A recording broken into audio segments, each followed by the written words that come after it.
In the mid-19th century, deep in the southern reaches of Ohio, a story took root that was carried not in books, but in whispers, passed from porch to porch, from field to field, and from firelight to firelight. It was the story of Daniel, a man born in bondage, whose life was measured in chains, labor, and silence. By day, he was a butcher, his hands steady and precise as he carved livestock for the Barrow family, masters who ruled their land with iron cruelty. By night, he was a shadow watching, waiting, sharpening not only his knives but his resolve. The tale is one of hunger, of suffering, and of a vengeance that burned hotter than fire itself. Some would call him a murderer, others a deliverer, but all would remember him as Daniel the Butcher.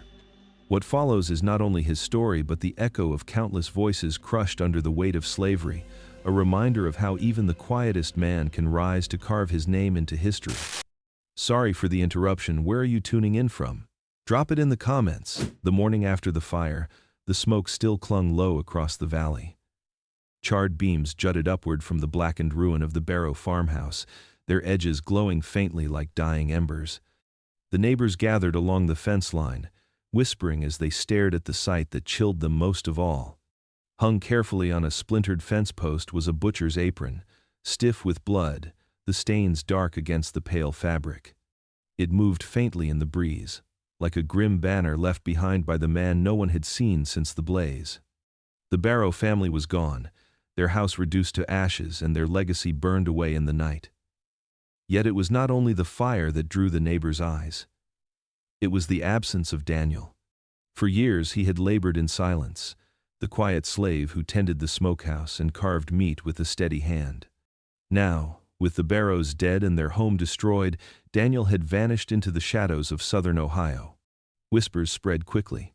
Some said he had been carried away by the flames, his body lost in the wreckage. Others believed he had walked into the night with blood on his hands and steel at his side. The apron left behind suggested more than escape. It suggested a warning. They spoke his name carefully, as if afraid it might summon him. Daniel the Butcher, they called him, the man who had carved livestock so skillfully he could split hide from muscle in a single clean motion. A man who had once seemed broken by chains, yet now appeared to have used those very chains to shape a darker strength. In the ashes of the estate, nothing remained but fragments. The great doors of the house lay collapsed across the threshold. The iron railings curled from the heat. The smoke carried with it the bitter stench of charred flesh, though whether it belonged to livestock or master no one could say for certain. Mothers clutched their children tighter, while men stared longer at the apron fluttering on the post. By noon the crowd had thinned, but the questions lingered. Who was Daniel before that night? What had driven him to such an end? Was he murderer, avenger, or something more? In the silence left behind by the Barrows, only the wind seemed to answer, carrying the smell of ash across the Ohio fields. The legend had begun not with fire, but with that apron. A simple garment, stained beyond recognition, hung like a signature on the ruins. It told the people that Daniel had not been consumed. He had chosen to leave a mark, a final act that whispered to everyone who looked upon it. He was still out there. Before the fire, before the whispers of Daniel's name spread through the valley, there stood the Barrow estate. It rose from the Ohio fields like a fortress of brick and iron, a house built not for comfort but for control. Its windows stared coldly across the land, tall and narrow, as if watching for disobedience. The front door was heavy oak bound with black metal, a door that closed with the sound of final judgment. Within those walls, life was ordered not by kindness, but by the will of Judge Jeremiah Barrow. The judge was a man whose word was law, a figure carved out of stone, rigid and unyielding. His hair had thinned to white, but his eyes were sharp and cold as steel. He carried the weight of authority in every gesture, in every word he spoke. When he walked the halls, silence followed him. To the slaves who labored beneath his command, he was more than a man. He was the master of their days and nights, a figure whose punishments were swift and whose temper was feared. Beside him was his wife, Eleanor, frail in body yet sharp in tongue. Her frame was thin, her skin pale as paper, but her gaze carried the cruelty of someone who chose not to see suffering unless it amused her. She ruled the house in her own way, whispering into her husband's ear, demanding obedience in matters both large and small. Her presence was a reminder that pity had no place within those walls. Their sons, Thomas and Virgil, carried the family's legacy of power but wielded it with reckless malice. Thomas, the elder, was broad-shouldered and arrogant, a man who drank deeply and laughed loudest at another's pain. Virgil, wiry and restless, was quicker with his fists than with his words, his cruelty sharpened by insecurity.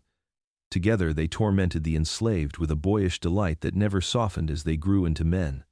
They strutted through the fields and corridors, certain that their dominance would never be questioned. The house itself mirrored its masters. The floors were polished to a cold shine, the staircases creaked with warning, and every shadow seemed to carry the weight of discipline. The air smelled of smoke from the kitchen fires and iron from the tools in the barn. In the evenings, the judge's voice would rise from the parlor, reciting scripture as if it justified every lash and every chain. His words echoed through the halls, mingling with the muffled cries that drifted from the quarters outside. To those who lived beneath its roof, the Barrow estate was not a home but a prison. It was a place where the rhythm of life was measured in commands, in punishments, and in silence. Every brick, every beam, seemed built to hold fear in place. It was here, within this house of iron, that Daniel labored quietly, his presence hardly noticed, his thoughts locked away. Yet even then, in the stillness of his work, something unseen was gathering, a storm waiting behind calm eyes. Daniel was a man built of silence. Among the slaves of the Barrow estate he stood apart, not because of rebellion or defiance, but because of the stillness that clung to him like a second skin. He spoke little, his voice low and measured, his words chosen with care. To those who watched him from afar, he seemed obedient, almost docile, a figure who bent his back beneath the weight of his master's will without complaint. Yet beneath that calm exterior, there lived a presence sharper than any blade he carried. The judge had assigned him to the smokehouse, a place where flesh was carved and salted, where knives hung in careful rows, and where the air always smelled of blood and ash. Daniel moved through that space with the precision of a craftsman. His hands were strong, steady, and unhurried. When he pressed a blade to the hide of an animal, there was no hesitation. He cut with efficiency, skinning, trimming, dividing muscle from bone, as though the act was as natural to him as breathing. The other slaves often glanced at him with a mixture of respect and unease. They saw the way he handled the knives, the way he honed their edges until they gleamed in the lantern light. They knew he had been given a task that required both strength and skill, and they understood the danger of such tools in the hands of a man who never revealed what lived behind his silence. Yet Daniel never gave cause for suspicion. He bowed when spoken to. He obeyed without question. He carried himself like a man resigned to his station. The Barrow family trusted him, though trust was not a word they would have spoken aloud. To them, Daniel was useful, and usefulness was the closest thing to value that a slave could possess. They mocked his quiet nature, mistaking it for weakness. Thomas and Virgil often taunted him as he worked, tossing scraps of meat at his feet, laughing at his silence. Daniel never raised his eyes, never broke rhythm. His hands continued their work, steady, deliberate, carving through flesh while his mind wandered far from their cruelty. Yet silence can be a mask, and calm a disguise. Beneath the surface of obedience, something deeper stirred within him. Each cut he made, each bone he separated, was a lesson. Each sharpening of a blade was a meditation. In the solitude of the smokehouse, surrounded by tools of blood and iron, Daniel's stillness was not emptiness, but patience. Those who looked upon him saw only a quiet slave, a man broken into service. They did not see the storm taking shape behind his steady eyes. They did not hear the thoughts that turned with every stroke of the knife. In the silence of his labor, Daniel was not defeated. He was waiting, and the day would come when his calm would break, and the world within those walls would finally know what silence had concealed. Life on the Barrow estate was measured in hunger and in pain. The enslaved rose before the sun, their bodies driven to the fields with little more than scraps to keep them standing. A handful of cornmeal, a crust of bread, sometimes nothing at all. The work never ended.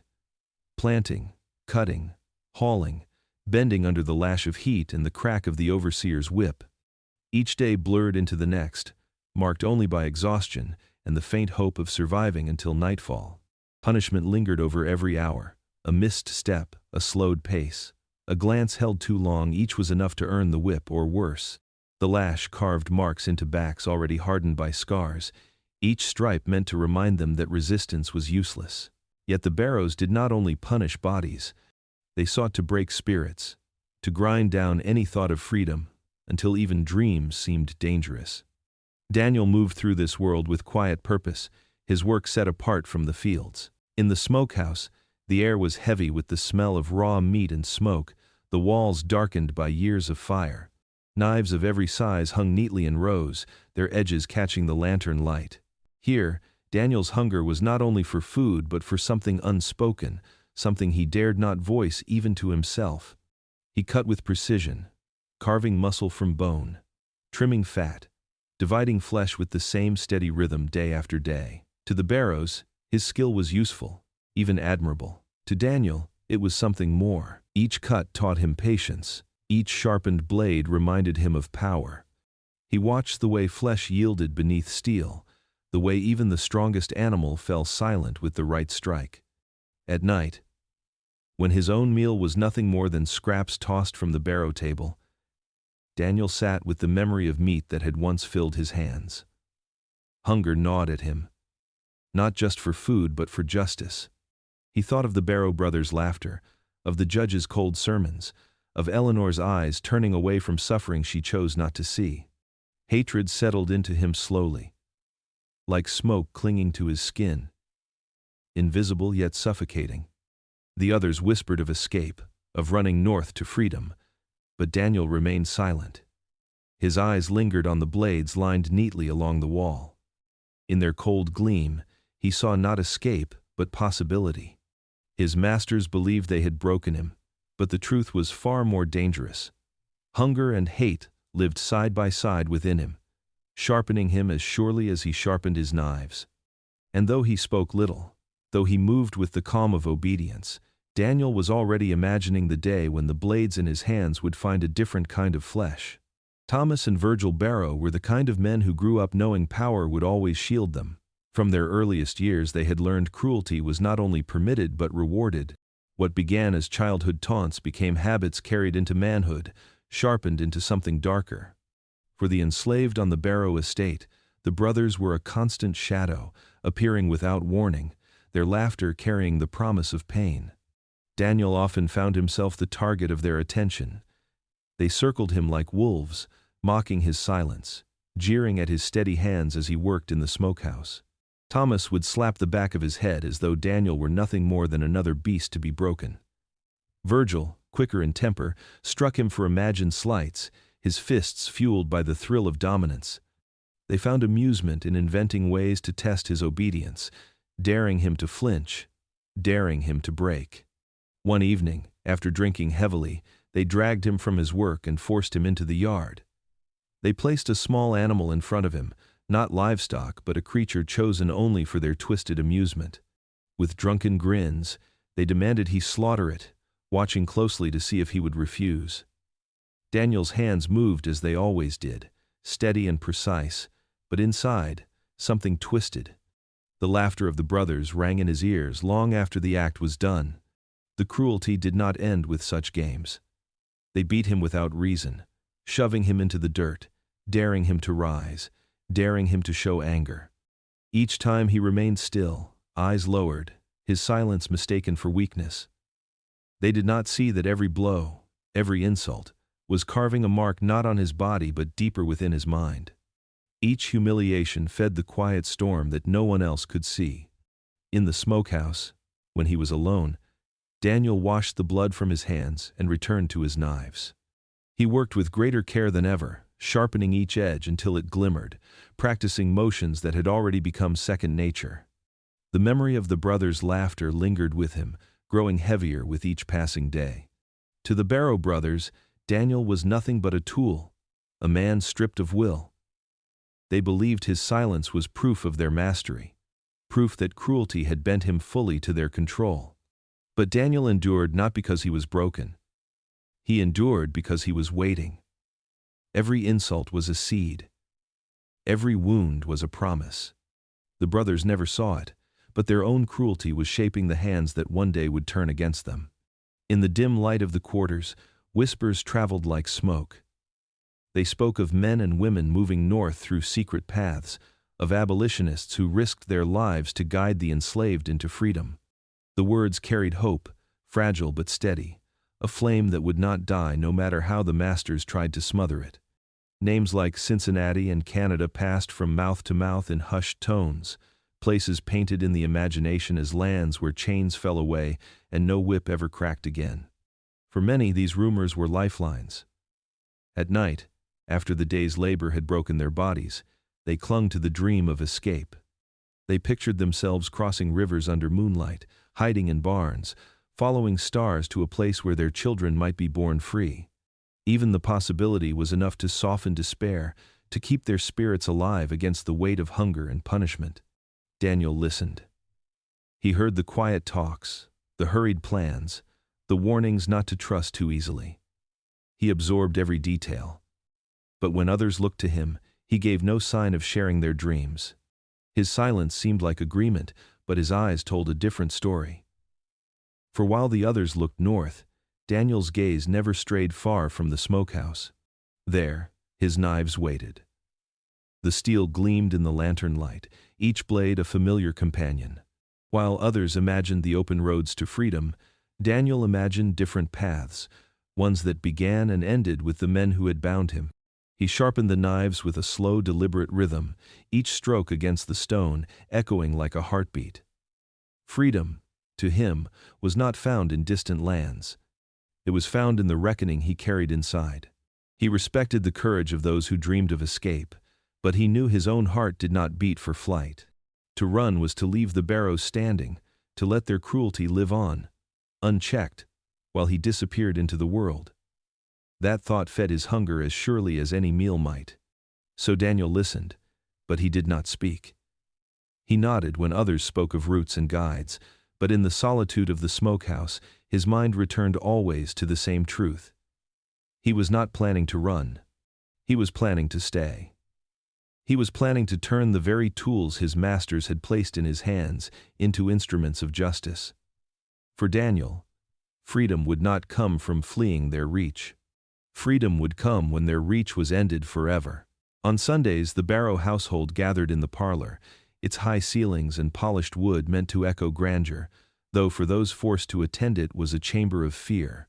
Judge Jeremiah Barrow stood at the center, his heavy Bible resting on a carved oak table, his voice filling the room with words that weighed more like chains than scripture. He spoke of order, of God's will, of obedience, as though heaven itself had written slavery into its laws. His words rolled thick and heavy, each syllable sharpened by the authority he carried even when drunk on bourbon. The judge's sermons were not meant to save souls, they were weapons meant to bind them. He quoted passages that justified submission, twisting holy words until they became shackles. He spoke of servants obeying their masters, of punishment as discipline, of suffering as a divine path. And each time he paused to sip from his glass, amber liquor warming his throat, he returned with renewed fire, as though his authority stretched beyond the earth and into eternity itself. The slaves stood silently at the edges of the room, heads bowed, bodies stiff from labor, listening because they had no choice. Daniel was among them, moving quietly with a tray in hand, pouring bourbon when the judge demanded, serving bread and water to the sons, and to Eleanor, who sat pale and pious at his side. To all eyes, Daniel was the picture of obedience, a servant dutifully carrying out his role. Yet behind his silence, his mind was alive, taking in every word, every gesture, every weakness. He studied the judge's hands, how they trembled slightly when he reached too quickly for his glass. He noticed how his words slurred when he drank too much, how his voice grew louder to mask the weakness of his body. He marked the way his eyes narrowed when challenged, the way he leaned heavily on his cane when he rose too fast from his chair. Daniel listened not for scripture but for cracks in the man's armor, details that others missed in the weight of his presence. The judge believed his words were binding chains, that each sermon bent those around him further to his will. But in Daniel's silence, something else was forming. Each twisted verse was stored away, each sip of bourbon another reminder that the judge was not as untouchable as he believed. When the sermon ended and the room emptied, the judge leaned back, satisfied, his glass nearly drained. To him, the day's gospel had secured his power once more.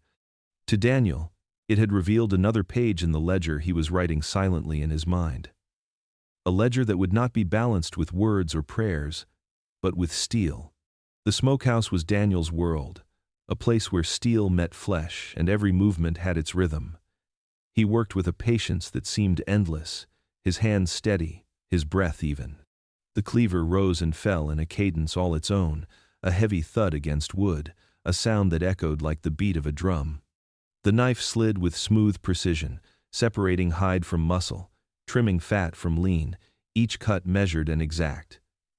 To those who watched, it was the work of necessity. To Daniel, it was an art that demanded respect. The animals that came before him were large and strong, yet in his grip they yielded. He studied the lines of the body before the first cut, knowing where the blade must strike, where the bone would resist, where the flesh would fall away clean. Nothing was rushed, nothing was wasted. Each part had its place, each strike its purpose. The others might have seen blood and labor. Daniel saw method, control, mastery. Day after day, he repeated the ritual. He honed his knives until their edges gleamed, testing them against his thumb with the gentlest touch. He kept them sharper than the barrows ever required, sharper than livestock demanded. To Daniel, a dull blade was a sin, a weakness. A sharp blade, in contrast, was truth. It never lied. It always answered the hand that wielded it. The patience of his work taught him discipline. To skin without tearing, to carve without waste, required not only strength but focus. His movements were neither hurried nor hesitant. They were deliberate, cold, unshaken. In the quiet of the smokehouse, Daniel's precision became more than skill. It became a way of thinking, a way of seeing the world. Every problem had its cut. Every obstacle had its joint, its seam, its place to divide. The Barrows praised his usefulness without understanding the depth of what they saw. They called him efficient, obedient, dependable. They never realized they were shaping a man who understood the body more intimately than they did themselves. They never noticed how his eyes lingered on them when they mocked him, studying them with the same patience he gave the animals, as though waiting for the moment when flesh and weakness might reveal themselves. To the Barrows, Daniel was only a butcher of beasts, but in his silence, in the rhythm of cleavers and knives, he was becoming something else. His hands had learned that all flesh, no matter how proud or cruel, could be divided. And though he never spoke of it, though he never let his gaze betray him, each day brought him closer to the truth he carried inside. One day, his blades would find their purpose on flesh not meant for slaughter. The summer sun was merciless, baking the fields until the air shimmered and the soil turned to dust beneath bare feet. The slaves bent low under the weight of the day, their backs aching, their bodies trembling with exhaustion. Overseers barked orders, whips cracked through the air, and silence swallowed every groan. To live was to obey, to endure, to carry on until the night brought what little rest it could. But on that day, endurance reached its end. Virgil Barrow's rage came sudden and unprovoked. A man had faltered, his knees giving way in the heat, his body too weak to rise. The younger son descended upon him with fists and boots, striking again and again as the man begged for breath. Others turned their eyes away, their hands still gripping hoes and sacks, knowing that to watch was dangerous and to intervene was death. The sound of the beating was a rhythm all its own, a dull, sickening thud that carried across the rows. When it was finished, the man lay still in the dirt, blood soaking into the earth as though the land itself would swallow him whole.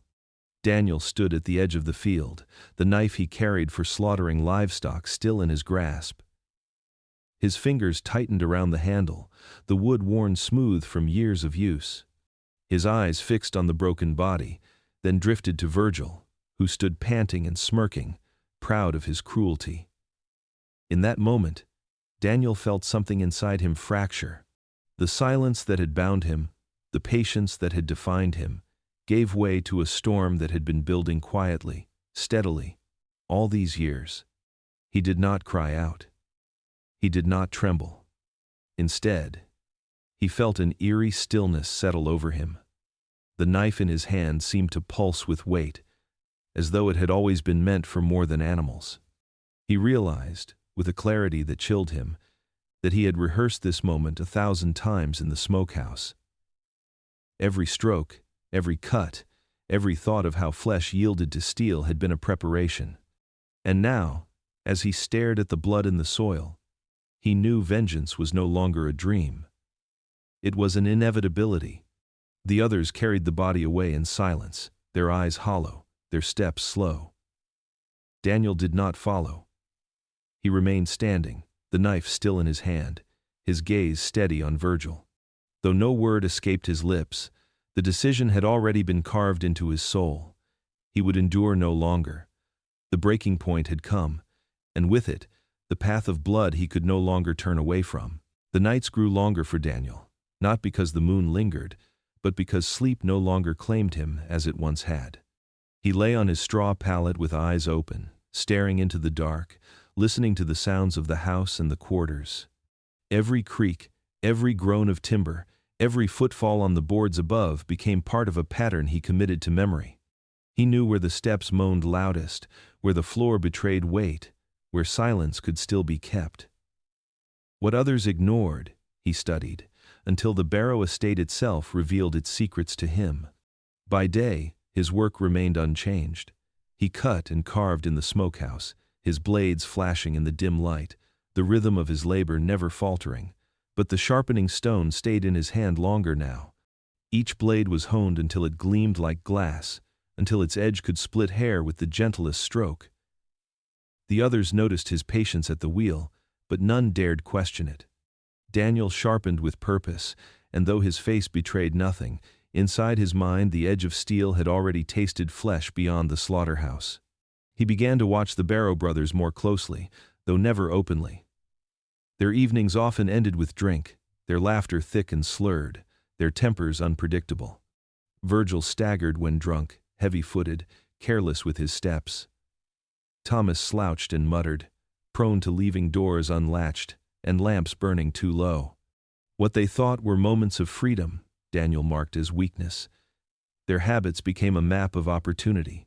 Their cruelty, once endured in silence, was now measured as flaws waiting to be carved open. Even Judge Barrow, though stern and guarded, showed cracks in his iron shell. He lingered too long over bourbon during his evening readings, his voice wavering as the drink dulled his strength. He trusted too much in the fortress of his house, believing fear was enough to keep men like Daniel docile. But Daniel had moved beyond fear. His silence was no longer submission. It was calculation. In the quiet of the smokehouse, with the smell of blood thick in the air, Daniel rehearsed in his mind. The cut of sinew was a man's tendon. The splitting of bone was a brother's limb. The draining of blood was the fall of a tyrant's life. He was no longer just a butcher of beasts. His work had become practice, and each strike of the blade carried him closer to the night when his patience would end and the house of Barrow would bleed. The night pressed heavy over the land, thick with the kind of heat that clung to skin and refused to let go.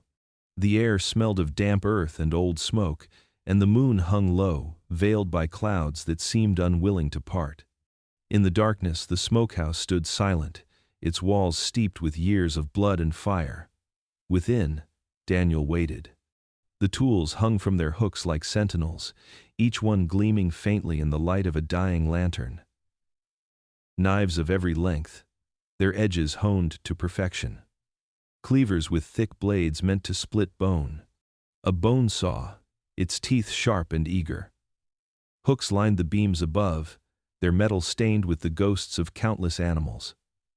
To most, it was a room of work. To Daniel, It had become a chapel, its congregation the tools that had long obeyed his hands. He sat on the low stool where he often worked, but there was no meat before him tonight. His hands hovered over the cleaver, then the saw, his fingers brushing against the handles as though greeting old friends. Each touch steadied him. Each familiar weight reminded him that this was not madness. This was purpose. He whispered softly, words only he could hear, words not of prayer but of resolve. His voice was calm, low, as steady as the rhythm of his breath. Outside, the night creatures stirred, an owl calling in the distance, crickets sawing their endless chorus. Inside, the smokehouse held its own silence, broken only by the faint scrape of steel as Daniel tested a blade's edge with the pad of his thumb. He felt no fear, only clarity. The years of waiting, of holding his rage in chains, had brought him here. Every cut he had ever made, every carcass he had divided, had been rehearsal for this moment. He looked at the tools not as instruments of work, but as allies. The cleaver for force, the knife for precision, the saw for inevitability. Each one had its role, and Daniel knew them as intimately as his own breath. He imagined the steps ahead, the movements through the house, the sound of boards beneath his feet, the startled eyes of men who had thought him less than human. The lantern flickered, casting long shadows across the walls, and Daniel rose. His whisper faded into silence, replaced by a stillness deeper than before. The night outside pressed close, but inside the smokehouse, resolve burned hotter than the humid air. The tools were ready. Daniel was ready. And in the darkness the butcher became something more. The door to the smokehouse creaked open, its hinges groaning in protest as a wave of humid night air swept in. Daniel did not turn his head. He already knew the sound of the footsteps, heavy and careless, uneven with drink. Virgil Barrow stumbled into the lantern's glow, the smell of bourbon clinging to him as strong as the sweat rolling down his neck. His eyes were red and wild, his grin sharp with cruelty. "Well, well," Virgil slurred, leaning against the doorframe. The quiet butcher at work again, always so serious, always so silent. "Tell me, Daniel, do you dream of cutting us the way you cut those hogs?" He laughed, the sound jagged, filling the small room like broken glass. Daniel's hands rested on the table, one near the cleaver, the other near the knife he had sharpened until it gleamed like silver fire. He did not speak. He did not move. His eyes followed Virgil as the young master swayed deeper into the room, brushing against the tools that hung like shadows on the wall. Virgil picked up a hook, letting it dangle from his fingers, the metal clinking softly. "Strange place, isn't it? All this blood, all this work, and still you bow and scrape like a dog. Maybe you like it. Maybe you were born to live in filth." His laughter rose again, thick and ugly, until it choked the air itself. And then Daniel moved. The blade flashed in the lantern light, a streak too quick for Virgil's drunken eyes to follow. A sharp gasp cut through the laughter, then a wet, strangled sound as Virgil staggered back, his hand clutching at his throat. The grin was gone, replaced by shock, his mouth opening and closing like a fish pulled from the river. Blood welled between his fingers, hot and dark, spilling down the front of his shirt, pattering onto the dirt floor. Daniel stood over him, steady, calm, his chest rising not with rage but with release. He had rehearsed this 1,000 times, and now the act itself felt inevitable, as natural as breathing. Virgil's knees buckled, his body collapsing to the floor with a dull thud. The gurgling slowed, the life leaving his eyes as the lantern flickered. Daniel wiped the blade clean, his movements precise, ritualistic. The cloth soaked quickly, but his hands came away steady, his breath deep for the first time in years. The silence that followed was not the silence of obedience, nor of fear. It was the silence of freedom's first taste, carried on the edge of a butcher's knife. The smokehouse door stood ajar, the night pressing against it, carrying with it the distant sounds of crickets and the restless whisper of wind through the trees. Virgil's body lay crumpled on the floor, the lantern light trembling over his still face. The smell of blood hung thick in the air, metallic and heavy, mixing with the smoke-stained walls. Daniel stood motionless, blade in hand, his breath calm, his eyes fixed on the door. He knew the silence would not last. Footsteps came, quicker and sharper than before, the stride of someone half alert, half irritated. Thomas Barrow's voice pierced the dark. "Virgil? Where the hell are you hiding?" His tone carried annoyance rather than fear, as if searching for a drunken brother who had once again wandered off. The steps drew closer, boots scraping the packed earth, then halted at the threshold. Thomas pushed the door open wider, his eyes adjusting to the dim glow. At first, he saw nothing but the tools hanging on the wall, the haze of the lantern, and the tall shadow of Daniel standing still. Then his gaze fell lower, and he froze. Virgil's lifeless form stretched across the dirt, blood pooling beneath him. "What in God's name?" Thomas's words faltered, his shock giving way to rage. He rushed forward, fists clenched, his voice a snarl. "You bastard! You—" Daniel moved before the words could finish. The knife in his hand cut the space between them in a flash of steel. Thomas lunged, striking out, but his movements lacked the grace of caution. His fury made him clumsy, his steps unsteady. The blade sank into flesh, a sudden resistance that Daniel drove through with the strength of a man who had imagined this moment 100 times. Thomas cried out, the sound raw, ragged, filling the small room. He grappled with Daniel, blood spilling over both their hands, the fight chaotic and furious. Unlike Virgil, this was not quick. This was struggle, anger, meeting precision. But Daniel did not falter. Each movement, though messy, was deliberate. He adapted, adjusted, learned in the heat of violence. The cleaver came down once, twice, until Thomas's cries broke into silence. When the fight was over, the smokehouse was still again. Two brothers lay where once Daniel had butchered livestock. Their blood mingled with the earth, soaking into the dirt floor as if the land itself claimed its due. Daniel stood above them, chest heaving, his face unreadable. He wiped the blade against his apron, steadying his breath. Outside, the night carried on unchanged, but within those walls silence swallowed everything. 2 suns down, the house of Barrow had begun to bleed. The Barrow house loomed against the night, its windows glowing faintly with the last embers of candlelight. Upstairs, Judge Jeremiah Barrow stirred, his head thick with bourbon, his body heavy from drink. He muttered in his half-sleep, reaching for the glass at his bedside, only to find it empty. The silence of the house, broken only by the distant barking of dogs, began to press on him. Something was wrong. The hounds at the edge of the property raised their voices, sharp and urgent, their howls cutting through the humid darkness. They were not calling it shadows. They were warning of blood in the air, of death too close to ignore.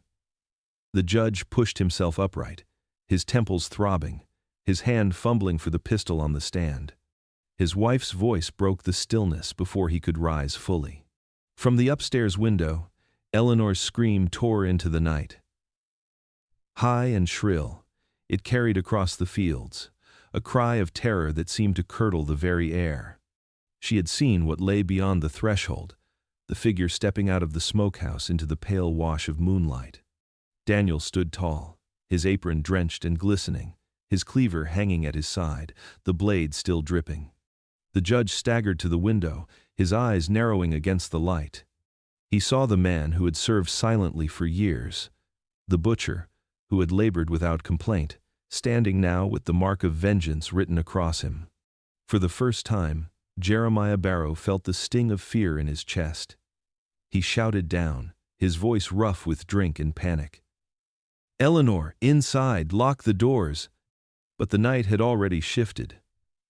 The air itself seemed to carry Daniel's resolve, heavy and unshakable. The dogs barked harder, straining against their chains, sensing the storm that had broken free. Eleanor pulled back from the window, her sobs echoing through the halls, her hands fumbling with the shutters. Daniel took one step forward, then another, his boots sinking into the damp earth. The moon painted him in silver, the wet stains on his apron dark and undeniable. He raised his eyes to the looming house, to the judge who peered down with pistol in hand but trembling grip. For years, Daniel had been a shadow in this place, silent and unseen. Tonight, he stepped into the light, his cleaver gleaming, his path clear. The master had awoken, but so had the reckoning. The great house of Barrow stood in the moonlight, its brick walls heavy and proud, a fortress that had long loomed over fields of toil and sorrow. It had been called the House of Iron, not for its steel, but for the will of the man who ruled it. Judge Jeremiah Barrow, with his law books, his pistol, and his sermons, had built it upon fear. He believed fear would never betray him. But as the night deepened, fear betrayed him at last. Daniel crossed the yard with steady steps, the cleaver hanging loose in his grip, its edge dark with the blood of the judge's sons. The dogs strained against their chains, their howls rising higher, warning of a reckoning that had already begun. The smokehouse behind him lay silent, the earth still wet with what he had done. Ahead, the house glared back with its shuttered windows, trembling with the sound of Eleanor's cries. Inside, the judge lit another lamp, his hands unsteady as he poured powder into the pistol. His mouth was dry, his eyes bloodshot from drink, but his mind worked quickly. He had sat in judgment of men all his life, condemned them with words as sharp as any blade. But words had no power against the figure advancing through the yard. He loaded the pistol with fingers that shook against the barrel. Eleanor clutched her pearls in the parlor, whispering prayers through trembling lips. Her rosary beads slipped in slick hands, her voice rising and breaking. She had long pretended blindness to cruelty, long accepted the whip cracks, the screams, the blood. Now, in the echoes of her husband's house, those ghosts returned, and she prayed to a God she hoped still listened. Daniel pushed the doors wide. They groaned against their hinges, the great entryway yawning before him. The polished floors gleamed faintly under the lamplight, reflecting his bloodied apron as though the house itself had become a mirror of his work. His boots struck the wood with heavy thuds. He moved through the hall like a storm, his presence filling every corner, every shadow. The judge appeared at the top of the staircase, pistol raised. His voice cracked as he called out, "Stop where you are! I'll put you down like the beast you are." Yet even as he said it, his arm wavered. Daniel's gaze lifted, calm and unblinking. The judge saw not a beast, but a man who had carried silence like a blade, who had lived his life in patience until the moment came to cut it all away. The pistol fired. The shot cracked through the house, splitting the air like lightning. The ball buried itself in the banister, splintering wood, missing its mark. Smoke curled from the barrel as the judge's hand trembled, his aim broken by fear. Daniel did not flinch. He mounted the stairs, one step after another, his shadow growing tall against the walls. Eleanor's screams rose from the parlor, the sound of shattering glass following as she dropped her beads. The walls, once so rigid with order and silence, shook with the chaos of breaking. The House of Iron, built on fear and cruelty, now echoed with the sounds of slaughter, its foundation cracking with every step of the man it had once sought to chain. Daniel moved forward, the cleaver ready, his breath steady. The storm he had carried inside for so long had broken loose, and the house that had ruled with iron was finally beginning to bleed. The study smelled of old bourbon and ink, its shelves lined with heavy books that once gave Judge Barrow the power to shape men's fates. Law, scripture, sermons, all bound in leather and dust, stood like silent witnesses to his rule. The judge had retreated there in desperation, pistol abandoned, his hand fumbling for the Bible he kept at his desk. The door slammed shut behind him as Daniel entered, his figure filling the room with a presence heavier than the shadows. The judge raised the book high, his voice booming though his chest quivered. "The Lord is my strength and my shield. You dare to raise your hand against God's order, boy? You dare to challenge the law of this land?" His words cracked against the silence, hollow and desperate, though he forced them with the weight of habit. Daniel did not answer.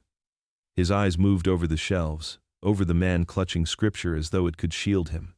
The cleaver hung in his hand, its edge gleaming in the lamplight.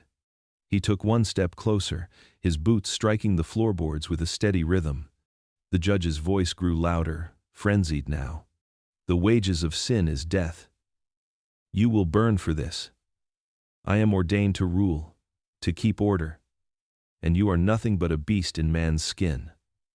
Lay down that blade before you damn your soul forever." Spittle flew from his lips, his face red, his hands shaking as he thrust the Bible forward. Still, Daniel did not speak. His silence pressed harder than any word, suffocating the judge until the old man's voice broke to pleading. "You've had food, shelter, life under my roof. I gave you work when I could have given you the noose. You owe me everything. Think, Daniel, think of what you do." Daniel stepped closer still, the cleaver rising ever so slightly, the light catching its edge.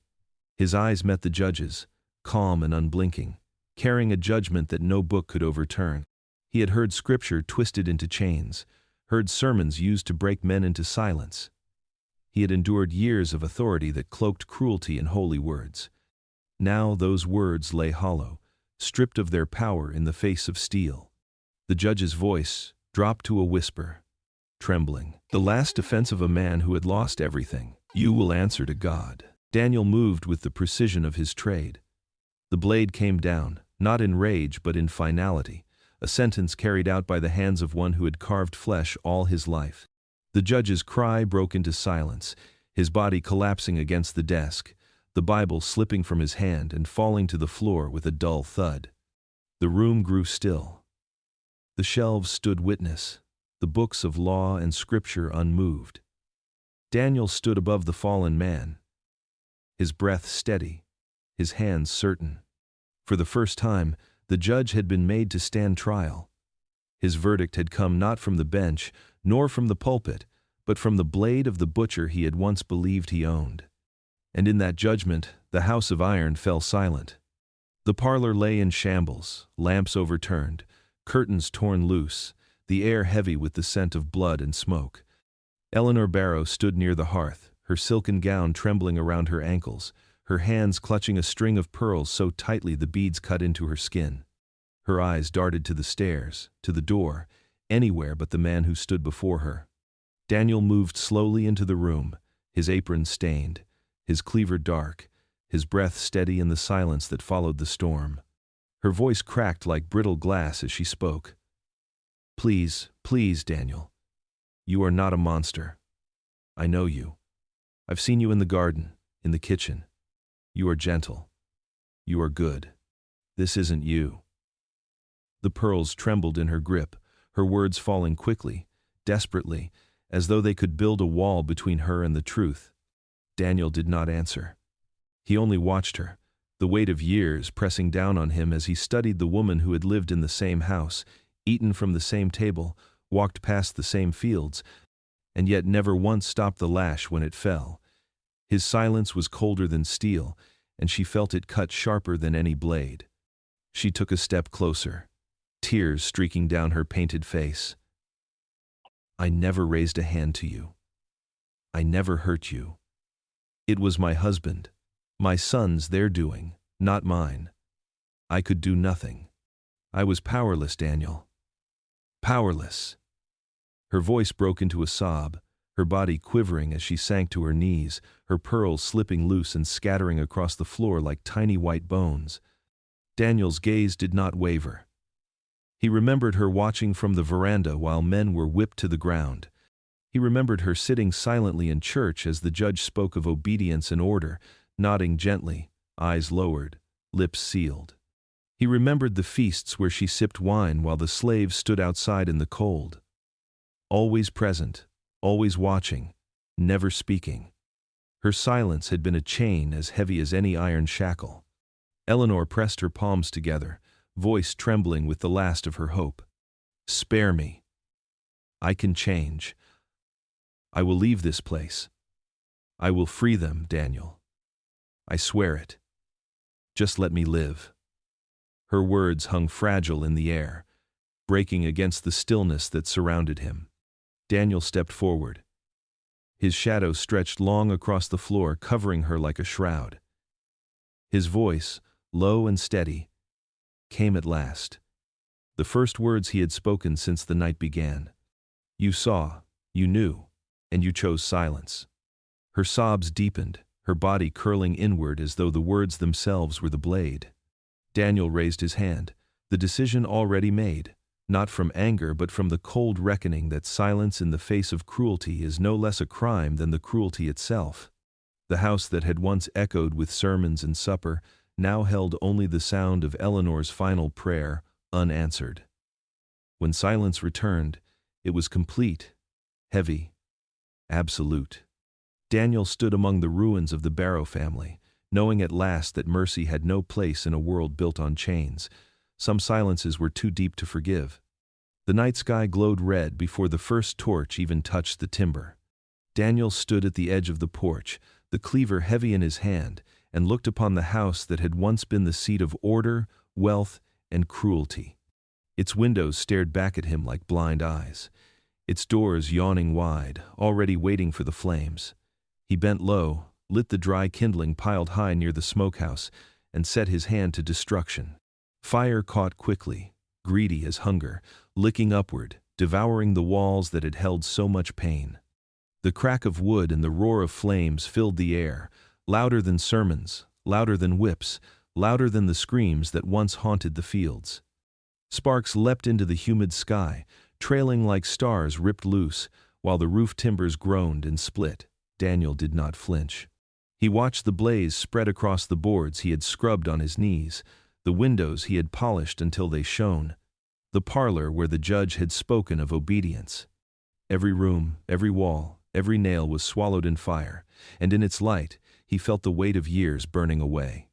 Around him, the others gathered, their faces lit by orange glow. Men and women who had known nothing but toil and chains stood frozen, torn between terror and awe. Some clutched one another, some covered their mouths, afraid even now to breathe too loudly. But as the flames climbed higher, fear gave way to something new. Shoulders straightened, backs unbent, and eyes opened wide, as if seeing for the first time that the walls which had caged them could fall. Daniel turned from the house and cast his gaze to the fields. Dry stalks of corn, brittle under the summer heat, caught like paper when the torches touched them. The fire spread in ribbons, racing down rows that had once bent their bodies beneath the Sunday.